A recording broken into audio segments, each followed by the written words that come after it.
Всем привет! С вами снова я, Милена Михайленко. Сегодня я хотела бы с вами поделиться и подвести итоги нашего пребывания, пятидневного пребывания в Сакраменто. Мы сейчас учимся в школе вождения, проходим подготовку к экзамену для того, чтобы сдать вождение и pre-trip inspection в DMV. В первую очередь хотелось бы сказать, что температура здесь от 36 до 46 градусов тепла, поэтому очень-очень жарко, а на площадке температура достигает гораздо больше, чем 46, и поэтому в траке очень жарко. И вторая проблема, как выяснилось, я думала, что сдав билеты, отучив эти 650 вопросов, я думала, все, на этом все закончится. Я это сделала, ура! Оказывается, самый трудный и тяжелый все еще впереди, и я сейчас вам расскажу, в чем это заключается. Первое. Нам распечатали вот таких вот 13 листочков на английском языке, и мы должны все это выучить, чтобы от зубов отскакивало, наизусть. Это pre-trip inspection, рассказывается по кругу ходишь машины и рассказываешь все узлы, детальки, гаечки, болтики, что это значит, к чему присоединяется, зачем это делается и нет ли там поломок или каких-либо недостатков. Но это не самое оказалось страшное, потому что когда мы пришли на площадку, и я попыталась залезть в трак, выяснилось, что с моим ростом, я очень маленькая, 1,54 м, я не достаю до сцепления. И мне пришлось купить вот такую вот подушечку, которую я кладу между спиной и сиденьем, и только после этого я достаю до сцепления. Сцепление очень жесткое, поэтому первые 3 занятия очень трудно и тяжело мне было справиться с этим сцеплением, так как коробка не автомат, а механика. Скажу, почему механика. Здесь можно отучиться на автомат, но у тебя в правах будет стоять ограничение. Ты не сможешь работать на всех машинах, ты не сможешь работать во всех компаниях. И если ты сдаешь на механике, то этот спектр он открывается полностью. Поэтому мы решили сейчас поднапрячься и сдать все-таки на механике. А дальше можно уже работать и на автомате, и на механике в том числе. Сцепление тут очень тяжелое на траке, и я первые несколько занятий просто мучилась, потому что я не могла все это соединить. Хотя на механике я отъездила очень долго, и мне это нравилось. Но тут сцепление педали очень тяжелое. Поэтому это явилось второй такой небольшой проблемкой, которую пришлось решать. И подведу итоги. Сегодня у нас уже будет 6-е занятие. Занятие у нас по часу. Нужно сдать 4, в DMV нужно будет сдать 3 или 4 фигуры. И 3 занятия у меня не получалось, как повторюсь еще раз, вообще никак.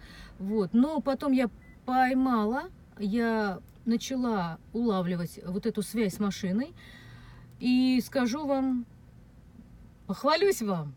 Вчера я из 11 7 раз сделала назад, все четко, правильно, и въехала вот в эти вот столбики, полностью всей фурой и кабиной. Для меня это огромное достижение, я просто в шоке, я вчера была на 7-м небе от счастья, потому что я начала улавливать, я поняла, как управлять, и я справилась с сцеплением, я научилась это делать. И даже мне вчера предложил он 2-ю фигуру, я ее выполнила, перестраивание в другую линию задом, я выполнила ее дважды, и у меня получилось. А бонусом было то, что учитель попросил припарковать машину, на стоянку к забору, и я справилась с этой задачей. Так что кто молодец? Я молодец! Кто молодец? Я молодец! Что могу вам сказать, ребят? Удивляет меня то, что первое ощущение, куда я залезла, куда мне, нафиг это вообще просто, куда ты девочка, зачем тебе это надо и все прочее. Пообщавшись здесь с людьми, я услышала много историй о том, что девчонки ездят очень грамотно, классно, молодые девчата зарабатывают деньги, нравится. И мне сказали, что это здорово, наоборот, что ты садишься на большую машину, это очень классный опыт, и это большие деньги. Кстати, о деньгах. Когда мы начали учить билеты, я вам скажу так, я видела объявления известных здесь компаний 55 центов за милю. Когда сдала на DMV, когда мы приехали сюда, значит, я с удивлением обнаруживаю, те же самые компании уже берут без опыта работы, без года, как они раньше брали, чтобы год был обязательно опыта, а нарабатывать его негде, вот, то сейчас уже берут без опыта на 65 на 65 центов за милю. То есть, и мы тут на расхват. Пока мы сейчас обучаемся, нас уже раздирают в разные компании, нам предлагают уже массу вариантов, и я смотрю на все на это, и я не понимаю, почему мы так востребованы. Вот, это говорит о том, что очень востребована специализация, это очень нужны водители, и это говорит о том, что люди готовы платить деньги за то, что ты будешь у них работать, и меня это радует. Я скажу вам одну очень важную вещь. Я начала хотеть, мне...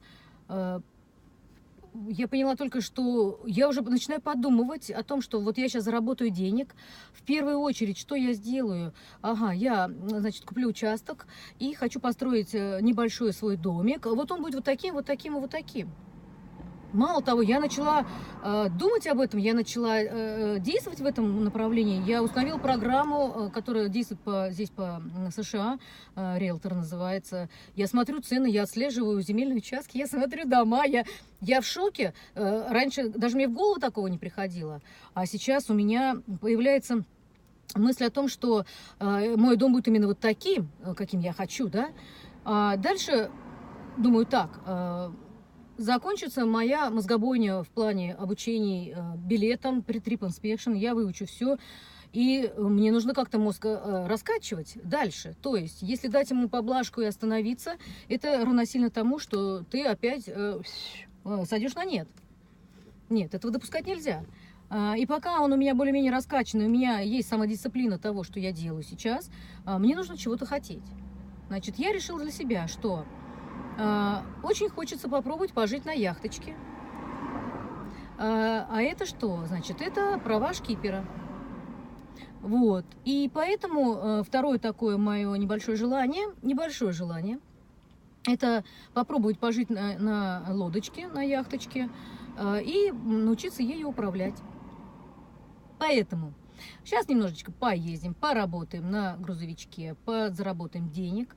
А дальше можно будет или онлайн, или офлайн отучиться на шкипера и дальше попробовать пожить на лодочке, походить по окрестным берегам, по побережьям. Это очень интересно, и это очень красиво, живописно, и не так это дорого, как кажется. Вот, поэтому мотивация у меня есть. Желание у меня есть. Я очень довольна собой. Скажу вам так, что несколько раз у меня было, что все, бросаю все к черту, надоело все, не хочу ничего. И не мое это, и не хочу, и не женское это дело. Вот, ну спасибо всем окружающим меня людям, которые мне вставили в мозги и сказали, что это нужно сделать. Это в конце концов нужно просто довести до логического завершения. Вот, получить это на всю жизнь, это инвестиции в себя. И даже если я не захочу в дальнейшем этим заниматься, то пусть оно будет. Потому что эта профессия востребована всегда. Вот все, чем я хотела сегодня с вами поделиться. И еще я хотела похвалиться, какая у меня классная есть шляпа, вот, в которой я на площадке занимаюсь, чтобы мои ушки не сгорели. Спасибо вам, что вы со мной. Надеюсь, что следующие видео буду делать почаще. Вы меня простите, потому что нету времени и сил писать видео уже после того, как отучилась, потому что жара неимоверная. И хочется просто в душ и опять учить pre-trip. Так что спасибо огромное вам всем. Желаю вам всем удачи. Желаю вам всем побольше хотелок, мечталок, желаний. И чтобы они все воплощались в жизнь. Двигайтесь, не сходите с начатого пути. Это гораздо хуже, чем не начинать. Вот. Поэтому удачи вам всем. Пока-пока.